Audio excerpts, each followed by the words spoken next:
सातारा जिल्ह्यात गेल्या काही दिवसांपासून मुसळधार पावसाचा जोर कायम असून हवामान विभागाने जिल्ह्यासाठी ऑरेंज अलर्ट जाहीर केला आहे।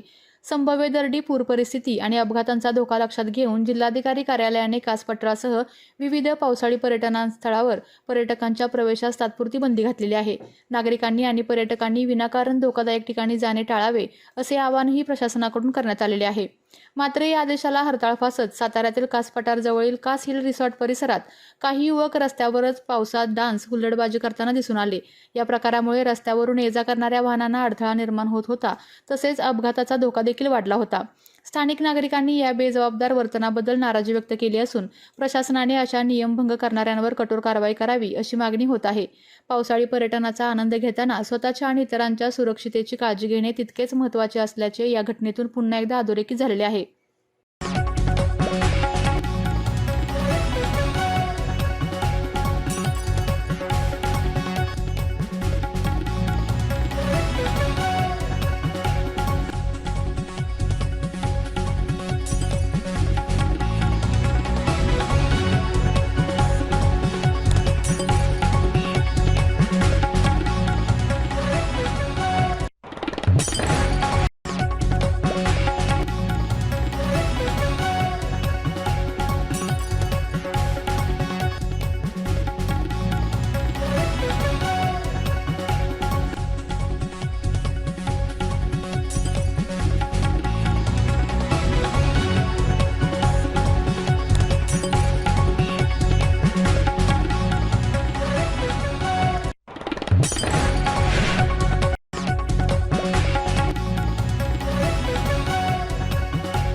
आपल्या तालुक्यातील जिल्ह्यातील बातम्या सर्वप्रथम पाहण्यासाठी आजच सातारा न्यूजला YouTube चॅनलवर सबस्क्राइब करा, लाईक करा, शेअर करा आणि बेल आयकॉन प्रेस करायला विसरू नका।